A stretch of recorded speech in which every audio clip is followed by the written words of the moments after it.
The fryer basket is heavier than it looks. You know that now. 19 years old, and your right forearm has a permanent ache from lifting 300 baskets a shift, 6 nights a week, at a drive-thru that smells like burnt oil no matter how many times you shower. It's 11:47 p.m. The dining room is empty. The overhead light above the fry station flickers every 4 seconds, you've counted.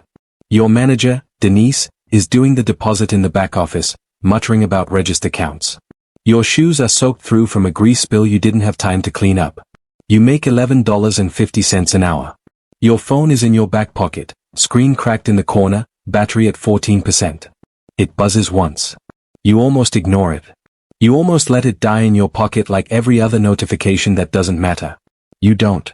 You pull it out with a glove still on one hand, thumb the crack across the screen, and open the banking app your aunt set up for you 2 years ago, the one you used to send $40 to a lottery pool you and 3 coworkers do every Friday, more out of habit than hope. The screen loads slow. The Wi-Fi here is garbage. And then it loads. You read the number 3 times. You count the zeros with your finger, right there on the screen, like a kid learning to count for the first time. 6. 7. The number doesn't change no matter how many times you refresh it. You are standing in a fast food kitchen, in shoes soaked with grease, wearing a visor with a ketchup stain on the brim, and you are, as far as this app is concerned, worth more money than everyone you have ever met, combined. You do not scream. You do not cry. You do not tell Denise. You put the phone back in your pocket, and you go back to the fryer, because there are still 40 minutes left on your shift, and some part of you, some old, tired, 19-year-old part of you, is scared that if you stop moving, this stops being real. The first 72 hours. You don't sleep that night. You don't sleep the next one either. You've read enough to know the first rule, the one that shows up in every article about lottery winners going broke: don't sign the ticket yet. Don't tell anyone. Don't post anything. Don't act different. So you drive your '09 Corolla, the one with the check engine light that's been on for 8 months, to a Barnes & Noble 40 minutes outside your town, somewhere nobody will recognize you, and you buy a legal pad and a burner notebook with cash. You start writing down questions you don't know the answers to yet. Lump sum or annuity? Do I need a lawyer before I claim, or after? What's a blind trust? Can people find out who won? That last one keeps you up the most. Because in your state, like about a dozen others, winners' names are public record unless the ticket is claimed through certain trust structures. You learn there's a small window of states that allow anonymous claims directly. Yours isn't one of them. So you learn the workaround the professionals use. You don't claim it as you.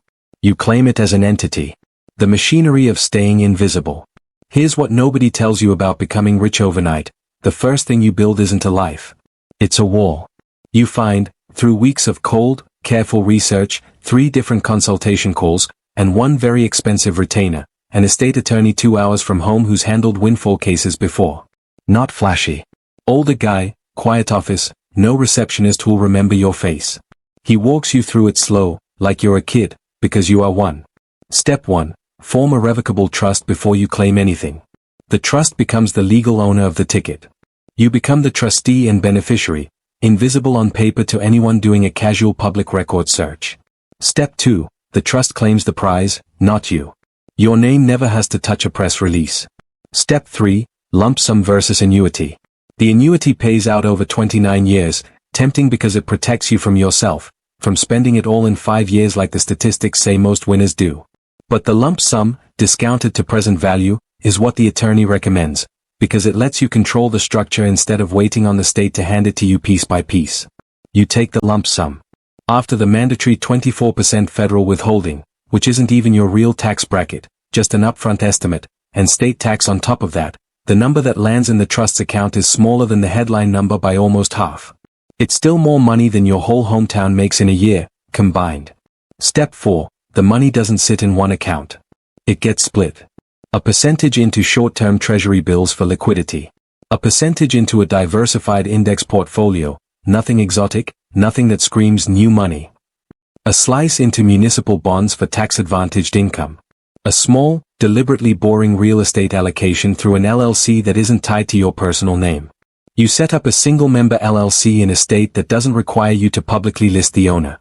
The LLC becomes the legal buyer of one modest rental property, not because you want to be a landlord at 19, but because your attorney tells you real assets under an entity name build a paper trail that looks like patience, not luck. Every document has your trust's name on it. Almost none of them have yours. You are, on paper, a ghost who happens to be worth 8 figures. Still clocking in. You go back to work 3 days later. Denise asks why you look like you haven't slept. You tell her you've been sick. She tells you to drink more water and hands you the mop. You take it.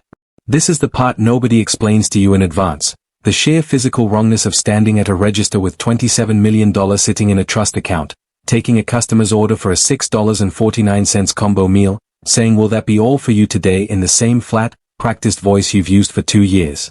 You still drive the Corolla. The check engine light is still on. You haven't fixed it, because fixing it would mean an unexplained cash payment, and unexplained cash payments are exactly the kind of thing that makes people ask questions. You still eat ramen some nights. Not because you have to. Because changing your habits too fast is the first thing people notice. Your aunt, the one who set up your first banking app, comments that you seem off lately. Distracted. You tell her work's been stressful. She says you should think about picking up fewer shifts. You almost laugh. You don't. The loneliest part isn't the money. It's the performance of not having it. Every conversation becomes a small, quiet lie of omission. Every how's it going gets answered with the old version of your life, because the real answer, I own a trust worth more than this entire strip mall, isn't something you're allowed to say out loud to anyone. The crisis. It's a Tuesday when it almost falls apart. Marcus, a coworker who's sharp in a way most people underestimate because he doesn't talk much, is riding with you after a shift because his car's in the shop. You're stopped at a red light.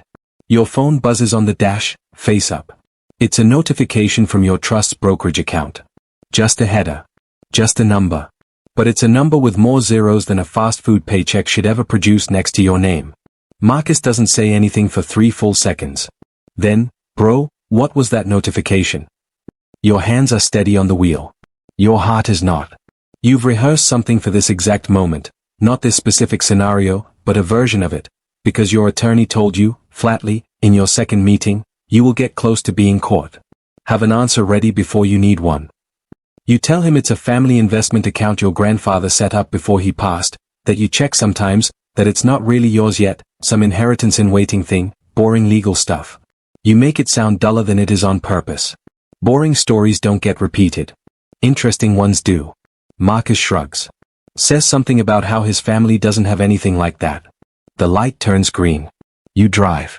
Your hands don't stop shaking until you're home, alone, standing in your kitchen, staring at a phone you almost don't recognize as your own anymore. You realize, in that kitchen, at 19 years old, you didn't just win money. You inherited a permanent, low-grade fear of being seen too clearly. The ethical dilemma. There's one person the wall doesn't hold up against, not fully. Her name doesn't matter here. What matters is that she's the person you talk to at 1 a.m. after closing shifts, the person who knows your real laugh, not the customer service one. 6 months into this, she starts asking harder questions. Why you turned down a promotion that would have meant a schedule change. Why you flinch slightly every time someone mentions checking your bank balance as a joke. Why you've started disappearing for hours on weekdays with vague explanations. She's not stupid. She knows something doesn't add up. And here is the dilemma nobody prepares you for. Every financial advisor, every attorney, every well-meaning voice in the Windfall Recovery forums you've read at 3 a.m. tells you the same thing. The more people who know, the more the money becomes a liability instead of a tool. Relationships change. People change. Sometimes even good people change, not out of malice, but out of the sheer gravitational pull of a number that large. But she's not people.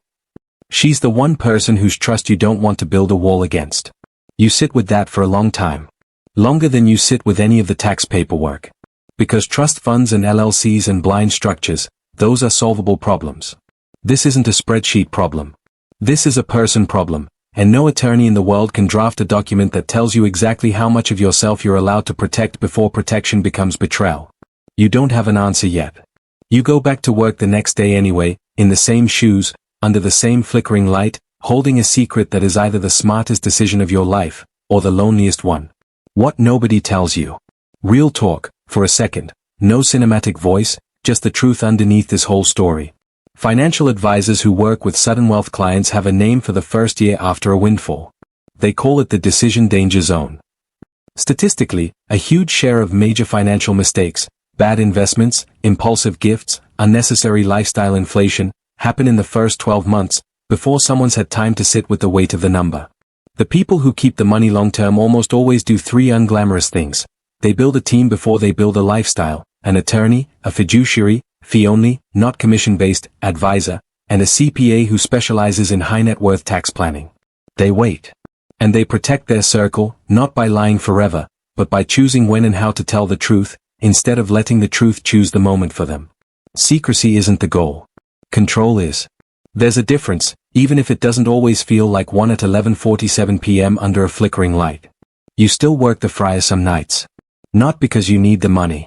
Because right now, it's the only place in your life where nobody is asking you to explain yourself.